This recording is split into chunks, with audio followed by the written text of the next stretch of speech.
Jóvenes, buenos días. Nosotros a estas alturas ya analizamos las distribuciones de frecuencias con datos no agrupados. El día de hoy nos ocupa analizar las distribuciones de frecuencias con datos agrupados.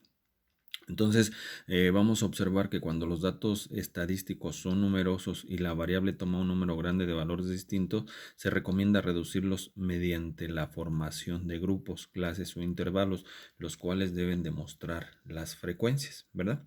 Y entonces creamos una manera de hacer estas distribuciones de frecuencias con 4 pasos. En la mayoría de los libros viene de 8 pasos, pero aquí lo vamos a hacer en 4 pasos, ¿no? Dice, el procedimiento para formar tablas de distribución de frecuencias. El paso número 1 dice, se ordenan los datos de menor a mayor. Esto quiere decir que a mí me dan mi conjunto de datos y yo los voy a acomodar. Inicio con el número más pequeño y termino con el número más grande. Este es el paso que más laborioso es, sin embargo lo tenemos que hacer, ¿no? En el número 2 dice, se calcula el rango de las mediciones restando al dato mayor el dato menor. La fórmula para obtener esto es rango es igual a x max menos x min, que quiere decir que es el número más grande menos el número más pequeño de mi conjunto de datos. Se calcula, el paso número 3, se calcula el número de clases dependiendo de la naturaleza de los datos. Y aquí voy a ocupar algo que se llama la regla de Sturges. Y la regla de Sturges me dice el número de clases es igual a 1 más 3.3 logaritmo de n. ¿Sí? Aquí hay que tener cuidado, si yo a la calculadora le meto 4.3 logaritmo de n, no me va a dar el resultado. Tengo que ponerle 1 más 3.3 logaritmo de n. Debemos de recordar que n es el número total de datos que yo estoy manejando. Y el último paso se dice, se calcula el ancho de los intervalos de clase, que es la diferencia entre el límite inferior de clase y el límite inferior de la siguiente clase, con la expresión el intervalo es igual al rango sobre el número de clases. Voy a cambiar la hoja. Vamos a hacer un ejemplo. En este ejemplo me dice lo siguiente. Las puntuaciones siguientes se obtuvieron a una prueba de 53 preguntas. Elabore una distribución de frecuencias con datos agrupados y entonces me dan mi conjunto de datos. Mi problema es mi conjunto de datos, ¿no?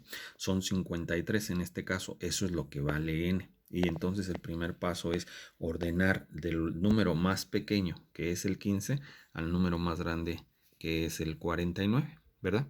Y entonces, bueno, pues hacemos ese primer paso. Les decía yo que es el que nos vamos a tardar un poquito más, pero es necesario que lo hagamos. Entonces vámonos, aquí tengo el primer paso, ya los tengo ordenados. En el segundo paso calculo el rango y digo el número más grande menos el número más pequeño. Entonces el número más grande habíamos dicho que es 49 menos el número más pequeño, esto me da como resultado 34. Ya tengo el paso número 2.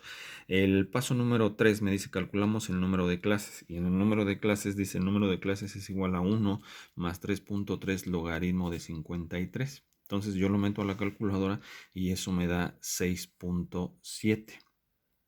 Lo redondeo a 7 porque es mejor trabajar con números enteros que trabajar con decimales. Y en el cuarto paso calculo el ancho del intervalo. El ancho del intervalo decimos que es el rango sobre el número de clases. El rango vale 34 y el número de clases vale 7. Esto me da alrededor de 4 puntos y algo. Lo redondeo a 5. Aquí no sé por qué no puse el valor tal cual es. Sin en cambio, les decía yo, es mejor trabajar con enteros que con decimales. Entonces lo redondeo de 4 punto y fracción a 5. Y entonces, ya que tengo esos datos, realizo mi tabla.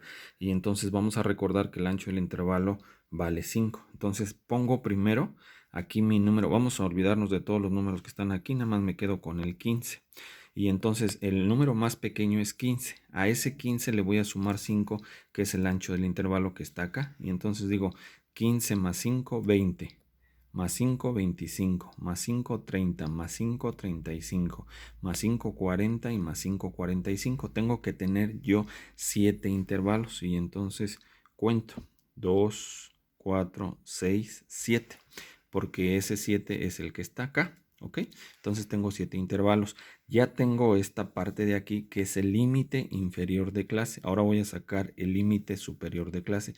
Y entonces digo 20 menos 1, 19. 25 menos 1, 24.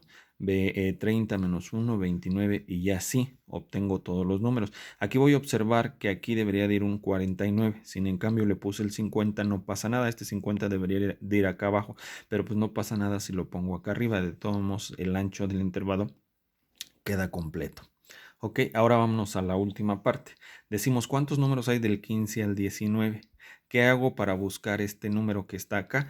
Me subo aquí a la parte de arriba y digo, ¿cuántos números hay del 15 al 19? Y digo 1, 2, 3, 4. Y entonces ese 4 lo pongo en la parte de aquí abajo. Luego digo, ¿cuántos números hay del 20 al 24?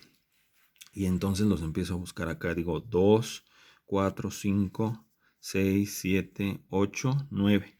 Y entonces ese número lo pongo en la parte de abajo. Después digo, ¿cuántos números hay del 25 al 29? Y los empiezo a contar acá. 2, 4, 5, 7, 9, 10. Y entonces ese 10 aparece en la parte de aquí abajo. Así le hago con el resto de mis intervalos y al final esta frecuencia absoluta sumo todos los datos y el resultado tiene que ser n. N es igual a 53. Después hay que sacar la frecuencia relativa, la frecuencia acumulada absoluta y la frecuencia acumulada relativa, pero esto ustedes ya lo saben hacer. Muchas gracias, jóvenes, excelente fin de semana.